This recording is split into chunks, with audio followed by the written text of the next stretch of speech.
Welcome back to Lockdown Universe, some of the bizarre, peculiar, and unheard of stories of UFO legend and paranormal lore. Welcome back. Happy to be back. Hopefully you guys are doing well and taking care of yourselves. I decided to, play it out for the first time in 5 years. Had the old version, and then I used to play some hits of my favorite songs to lead off. But you know what? In this day and age, you gotta worry about copyrights and stuff like that. So hey, you know what? I'm just gonna play my own shit and see what goes down. So welcome back to Lockdown Universe, and I'm just gonna put this down and turn off the old amplifier. How you guys doing? I hope you're having a great day, great afternoon, great life. Now, I hope you guys had some time out to see some great movies. There's been some great movies out there. And I wanted to talk about one that really stood out to me lately. Really was a great movie. And I think it has big implications for how we look at the alien integration with our own wars. So let me put this down here. Sorry if it clicks a little bit. But what I wanted to talk about here, let me just set this correctly. So what I wanted to talk about was the House of Cards, or I'm sorry, not the House of Cards, House of Dynamite. Brand new movie by Catherine Bigelow. Great director. She's directed great movies like The Hurt Locker and all kinds of other movies that are military movies. Zero Dark 30 is another one. And this one really showed what would happen if a nuclear warhead was headed towards the United States. And we didn't know who it was from and how we would handle it. Now, a lot of people would say, oh, well, the United States has the best military in the entire world. We've got nothing to worry about. We'd be able to shoot that thing out of the sky. We've got an Iron Dome, and we contributed to, Israel's Iron Dome. But if you saw what happened during the Israel-Iran war, there were hundreds of missiles getting through their Iron Dome. And this movie really struck home the fact that could happen in America as well. And so I think, for anybody that feels like you're comfortable here, if you live here in America, if you feel like you're comfortable, you probably shouldn't be. Because in this movie, they really drive that point home. Now, there's a lot of things that we can get into in just a little bit, including the alien presence and how they deter a lot of nuclear warheads, which we've seen in the past, but we'll get there. So I don't think I don't think we will ever have a nuclear war again because of what happened in Hiroshima and Nagasaki. When we brought out the aliens and we made our energy signatures known, they came down and they were like, no, this isn't going to happen again. And they've stopped. And I've done plenty of podcasts on this where they've entered into nuclear facilities and abducted some guy, one of the sergeants or the officers, and they had a conversation with them and they showed them what would happen if they continued, utilizing nuclear warheads. Anyway, that's fascinating in its own right. And there's been some very interesting stories that come out of that. But I want to focus on this movie because if you haven't seen it, check it out. I mean, I hope you have Netflix, and we'll talk about the integration again with alien intersecting. So, movie directed by Catherine Bigelow. On Netflix, just came out 2025. The film basically centers around a sudden nuclear missile launch aimed at the United States, and it's basically in 3 parts. So if you like movies that are kind of like, you see how a situation would play out for one group of people, and then you see how it plays out for another group of people attached to that same first group of people, and then you see it in the third perspective, you'll love this movie. Basically, it's cut into about 3 sections. The first section is the Situation Room at the White House Situation Room, where they monitor all of the things that are going on in the United States and how things are happening, and shoot it up the chain of command to the president.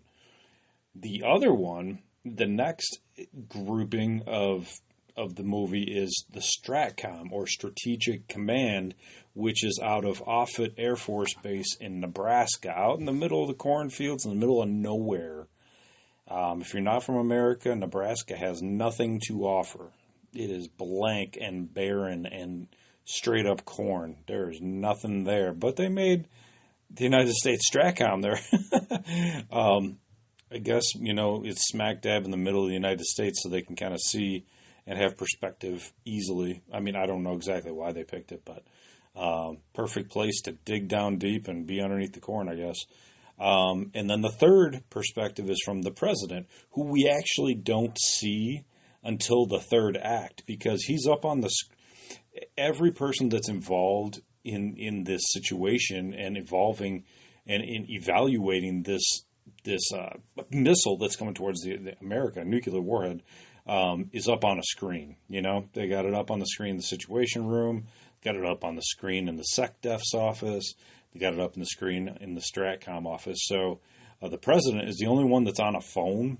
He's on a satellite phone in the Beast, which is the presidential limo that's like super thick, bulletproof, got like all these cool features to it, raised up, super beefy, and that's where he's at. So you don't actually get to see him. So I'm not going to ruin it, tell you who it is.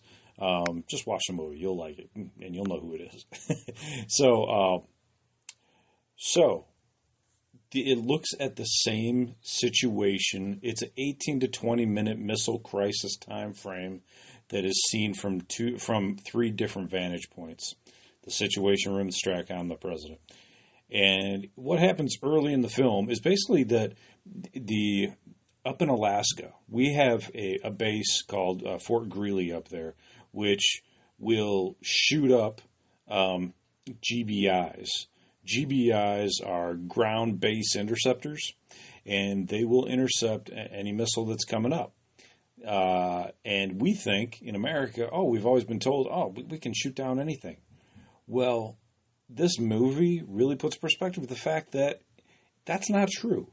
That's not true. It's actually a far less percentage than you would think. You'd think it'd be like 98, 99% effective. I'm not going to tell you the exact amount because I want it to be a surprise for you, the exact percentage that they can intercept. But these ground-based interceptors are kind of like a shuttle launch. They shuttle launch up the interceptor, and then they have a kill vehicle inside of them that shoots towards the missile. Now, a lot of people don't realize how fast these ICBMs, intercontinental ballistic missiles, really travel, and neither did I. But they can travel at like 7,000 kilometers a second. Dude, do you know how fast that is? 7,000 kilometers a second? Imagine trying to stop that. That is insane. So, I mean, even imagine the fastest fighter jet that we have. I think it can only go up to like Mach 1, Mach 2, and we're talking, if we do the research here, what is the fastest fighter jet? How fast can it go? Because it can't go anywhere near that. It can go, the North American X-15 can go 4,500 miles an hour, which is 7,000 kilometers an hour. And I might have said 7,000 for the ICBM. How fast do ICBMs fly? I think it's 17,000. 15,000, and it can even reach 20,000. So there's no way any of our fighter jets can catch up to any of these ICBMs. And they have three different levels. They start off in their booster phase, and they get to about 15,000, and then they actually go up into space. And then when they come back down, they start to gain more and more speed as well. So they shoot them up into space, which is really fascinating. I didn't know that they would do that. I thought it would stay within the Earth's kind of atmosphere, or so to speak. But it reaches its highest altitude and speed during the mid-course phase, and then vehicle re-enters the atmosphere, and it begins to decelerate due to its air friction. So that's really fascinating. But let's go back to the movie and talk about the movie here. So they decide they're tracking this at first, and they're like, oh well, we think it's going to initially splash down in Japan. It does not. It continues towards America, and the head of Stratcom in this movie is headed up by Tracy Letts. You might remember him from The Big Short, who was the investor with Michael Burns, whatever the hell his name is, the investor that was played by Christian Bale, and he's like, Michael, where the fuck's my money? Where the fuck's my money, Michael? We want our money back. That guy is the general in Stratcom, and I love that guy because he's kind of like a smartass, but not in this movie. He's not a smartass in this movie. He's like very intelligent. I mean, obviously he's an intelligent guy. Jason Clarke, who was in the Terminator Genesis movies, is in this. He was also in Lawless with Shia LaBeouf and Tom Hardy. We've got Jared Harris, who plays the SecDef. Great acting by him as well. A lot of these guys, Benga Akinagbe is kind of like the assistant to Tracy Letts. He's really good. And there's a couple other people that are really good. I don't want to like ruin it, but the woman that's in charge of the Situation Room, Rebecca Ferguson, she's the actress. She's really good in this. And then the guy that takes the cake in this movie, in my opinion, is Gabriel Basso. He's 30 years old. I've never heard of him before. That's the actor's name. He plays Jake Barrington in the movie, which is a NSA. He's the National Security Advisor, but he's the deputy. So the original, the main National Security Advisor is in. He just had surgery, so he's out of commission. So Gabriel comes in as Jake Barrington, and he does the most fascinating job and he plays it in the second act, and he has to take the reins. He's about 30 years old. He has to take the reins of somebody who, is well known in the community, in the military, community, and in intelligence community, the IC, right? And he comes in, and people are like, "Who is this guy?" He's the deputy, and he looks young, right? But he is the most. He's kind of like, he plays the logic. He plays the logic of the entire situation. He tries to not get people to want to launch nukes at like Russia and China. He tries to play it so that the president has a reason to not fire off nukes as a retaliation to everybody and start a war. Because that's where this movie really ends up towards, is at the end and at the beginning and at the middle, everybody's trying to make a decision. Okay, we realize it was fired. We realize it's an ICBM. We realize it's a nuclear warhead. They don't know who fired it. The initial satellites did not pick it up, so they're trying to figure out where the hell it came from, who fired it, and it follows that whole storyline. So it's really, really, really intense, because if they knew who fired it, that's an easy issue. You just fire back at that country and boom, blow them out of the water, right? But when you have a missile that's coming towards you and it's going to blow out one of the major cities, I don't think I said it yet. It's going to blow out one of the major cities, and you don't know who fired it. Then you have to decide. They have this book. They have the president has a book with his advisor, and he's showing him all the different options of their retaliation. So they have a small, a medium, and a large. So a rare, a medium, and a well done option. So you could fire small, medium or large and wipe out like everything that these countries have, but you would have to like knock out all of your adversaries. So you'd have to knock out China, Russia, Iran, Iraq, and probably a few others that I can't think of, and you would have to go after everything they have. So it is MAD, mutually assured destruction, and they realize that, and they're like, if we have any chance of living, we should go with like the nuclear option of like wiping everybody out. So that's like where the tension builds, man, is that the tension builds throughout the movie and how people are going to handle the situation, how they handle it. They only have 18 minutes or 19 minutes from the time they pick it up to shoot off the GBIs and then, deal with this thing. So I haven't ruined the movie for you, luckily, because I've kept a lot of things secret, but I think that if you get a chance to watch it, to this movie, if you're interested in aliens, which is why you're listening to Lockdown Universe, then you're also interested in our military capability to defend ourselves and also be offensive. And if we can't defend ourselves against a single missile or pick up on where this single missile came from, you'd be surprised at how weak our defense is based on the information that's in this movie. And Catherine Bigelow is a great director. She's 73. She's very intelligent. She's very knowledgeable. She's gained decades of experience with these military movies that she's made and brought on some of the best people from the Pentagon. So these guys have given information, not top secret information, but given, some idea of how we would defend ourselves, what we would do. So they put all of that into the movie, and they describe where they're at, and they give all the acronyms and they explain the acronyms. It's really interesting, right? From a layman's term, non-military person to watch a movie like this, it makes it really simple to understand. So it's really, really great, really, really cool, and I think you'll really, really like the ending as well.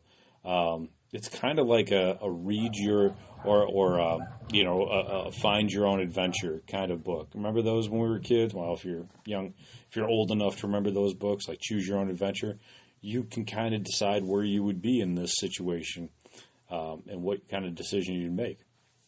Okay, so now we talked about the movie enough. Where are we at time-wise? We're at 18 minutes. So if we're get back to aliens here for a second. Like we said at the beginning, aliens have stopped so many nuclear tests that America has run. We actually have captured a UFO, a flying disc, that shot lasers at a nuclear weapon that we were testing, and it shot it down. It knocked out its nuclear capabilities. They've also infiltrated some of our bases off of the United States soil over in Britain, where multiple aliens came in, just phased right into the base, and they kidnapped one of the captains, I believe it was, working in this crew, this nuclear base crew, and they were moving around warheads, and they were kind of like, they were not testing, but they were cleaning them and making sure that they were up to snuff. And they took this guy, this captain, they brought him up to their ship. There's 30 of these aliens surrounding this captain, and they're like, why are you guys still messing with these nuclear warheads? And the captain's just like frozen in fear, right? And they're like, this is what's going to happen. And they show him on a screen or on a three-dimensional, hologram in front of him what will happen if they keep messing around with these damn warheads. So do I think that this would, this kind of situation, nuclear war, whatever, really happen? No, because even when we just had that Iran war, where America, bombed a bunch of strategic locations militaristically over in Iran, we didn't use nukes. We just used, missiles, and we were able to wipe out the threat pretty quickly. So, nuclear-wise, I just don't think it's going to happen. We're not going to be doing that. I think as a generation that whose parents, my parents, hid underneath their desks for drills of fear of nuclear warheads. Now kids are hiding or preparing for people coming in to, do bad things inside of the school with weapons. But I think that, being aware of the nuclear issue, we come from multiple generations of fear of it. Even Prince sang a song, 2000 party over, oops, out of time. Everybody's got a bomb. We could all die any day. They could drop a bomb anytime, right? So this movie plays upon the older generation's fears of a nuclear attack and how our defenses might not be able to stop a nuclear warhead from coming in. And there's multiple reasons for that. Could they hack into our system and block our ability to even see it on certain systems? Yes. We have so many systems that we probably could still see it, right?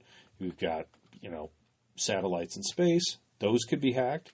We've got radar. Those could be hacked too. I mean, China's so sophisticated, they could probably hack it. So that's one of the things that comes up in this movie as well. Is it possible we got hacked? Why can't we see where it came from?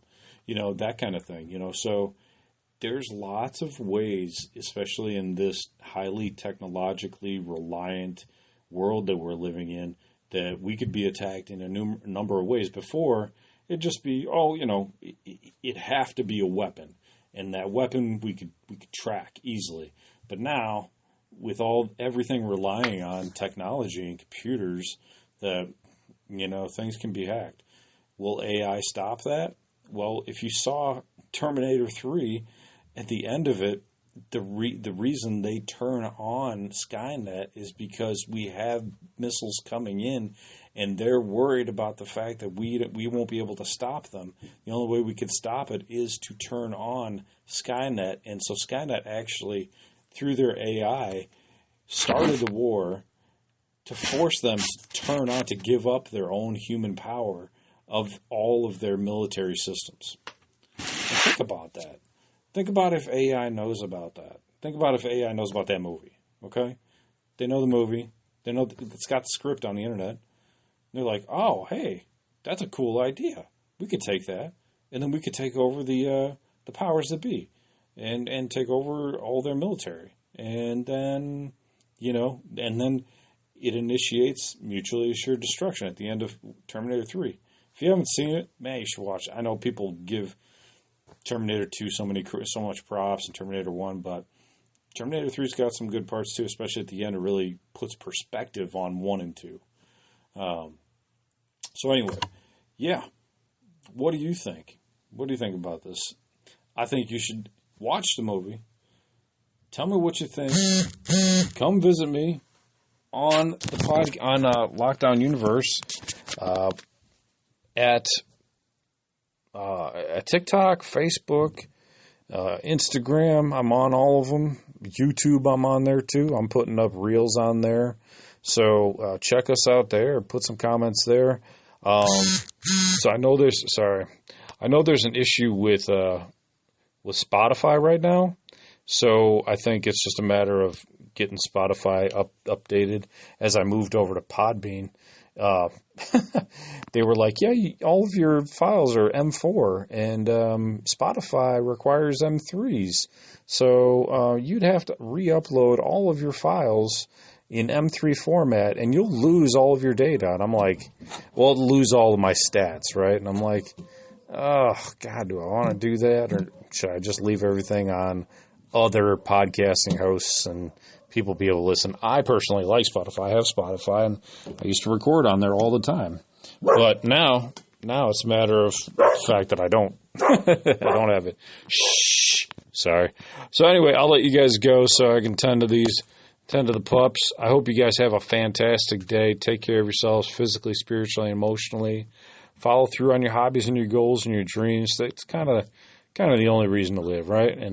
And as always, continue to question the universe around you. Shoot me an email, lockdownuniverse@gmail.com. If there's anything you want me to do a podcast on, I'd love to do it. Hopefully I'll be able to do more of these, and we'll have more coming out. All right, take care of yourselves. Peace.